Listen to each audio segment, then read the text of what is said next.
Alrighty, welcome back to another safety video. You guys only have a few left. This one here, we're going to talk about staining and spray painting. Okay, to start off, just like always in all our other stations, all our other tools, we have to be safe. So I'm going to take off my jewelry, my ring, my watch.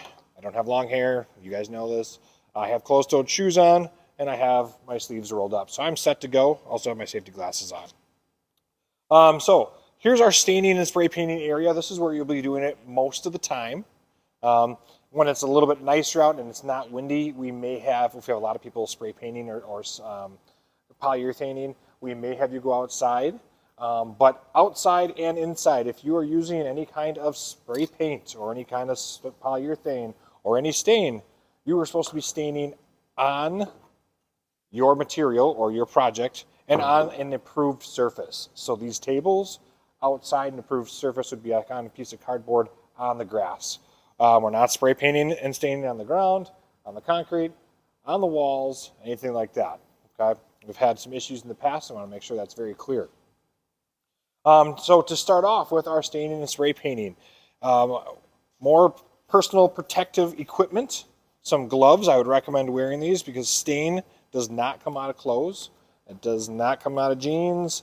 It stains your hands. It takes a while to get it off. Some people can have an allergic reaction to stain and spray paint.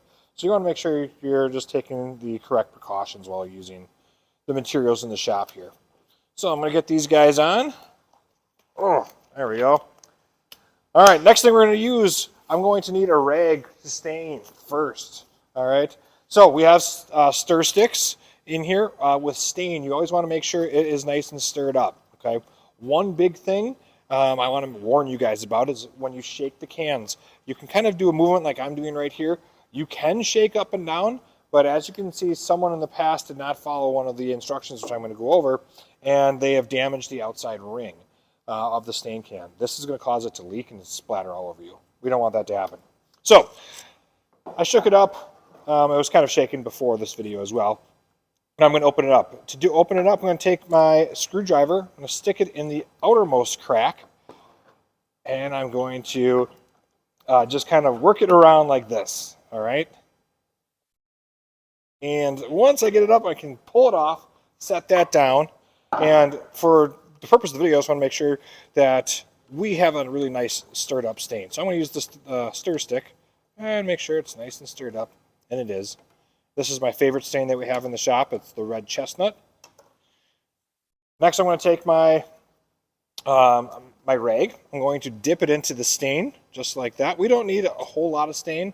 As we like to see in here, less is more. Okay. You can always come back and put another coat on.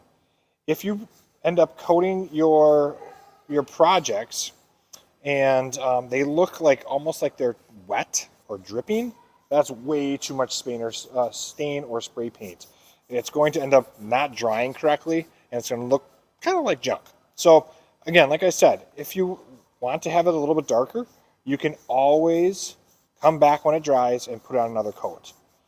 Okay, stain normally also looks darker when it gets first put onto our wood than it does after it dries. Okay, so you might not be satisfied. You might want to come back and put another coat on.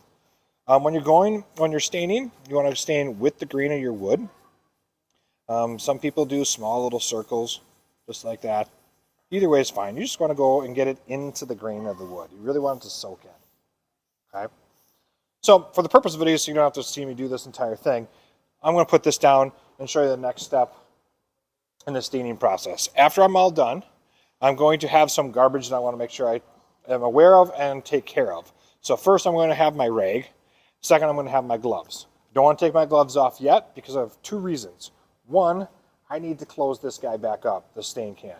So what I'm going to do is I'm going to put my lid back on. And in this case, as I know this lid is damaged, I'm going to actually put this piece of paper towel over the top, and I'm going to take my rubber mallet, and I'm going to gently tap around the outside edge of my stain can. So I'm not hitting in the middle. I'm not hitting on an angle on the side. I'm just going around the outside lip of the outside edge, right on that very outer lip. Okay. Reason why we don't want to do that is if you were banging in the middle of the can, it's going to cause an indentation, and then the lid won't actually seal to the can, and our stain will end up drying out, okay? So once this is sealed up, you can just keep it on the table. Sorry about that. Next thing, we're going to do a little spray painting. I'm going to move this over, get this out of the way. Spray paint, pretty simple. It's a can like this. You want to make sure you shake it up very well before you use it. Okay, there's a little ball in there. You'll hear rattle around a little bit. And then to get these off, these are sometimes difficult. You're going to want to ask Mr. Singer or myself if you need help. You kind of have to push in on the sides, and they come off. It's a little tough, but we just don't want this top breaking off and the spray paint can being wasted. So it's shaken up. Now what I'm going to want to do is I'm going to want to be about, I don't know, anywhere from 6 to 12 inches away from my my project that I'm going to be spray painting. And obviously I'm making sure that there's no other projects around me. We don't want to get spray paint on anyone else's project. And you're going to go in a very smooth back and forth motion like this. Okay? Now that is a perfect amount of stain. If we put more stain on here, it's going to drip, it's going to run, and it's going to look really, really poorly. I mean spray paint. I think I might have said stain, but I meant spray paint. So on this side here, I'm going to do the same thing. Again, I'm going very evenly back and forth, try to be as smooth as possible. I'm going to show you an example on this next part right here if you don't do that and you're too close. It's really hard to control it, and as you can see, it's now kind of dripping, and it's just not going to look good when it dries. So I'll finish this up really quick. Just like this. Okay, perfect. So now that we have finished spray painting, the next step that we're going to take is we're going to end up putting our things away in the correct spot, okay? So when we have wet projects, trays, whatever you're making, in this case our trays, we're going to take them and we're going to put them on the dry rack. So I'm going to go ahead and walk you back over there really quick. And we have a couple racks that were made out of just scrap wood from the first year that the FabLab opened, and you're just going to set your stuff on there. We will have this sectioned off by class. You still want to make sure that your name is written on the bottom of your projects. Some projects, if your projects are dry, you can put them into the cubbies that you should have labeled with your name. Okay. Last couple bits before I let you guys go: gloves, rags, and stir sticks, if the stir stick is used and it can't be used anymore. Those three things need to be taken off and put in the garbage. And then the spray cans and the stain cans get capped and get put on those stain tables over there. If you need any help or have any questions, come see Mr. Singer or myself.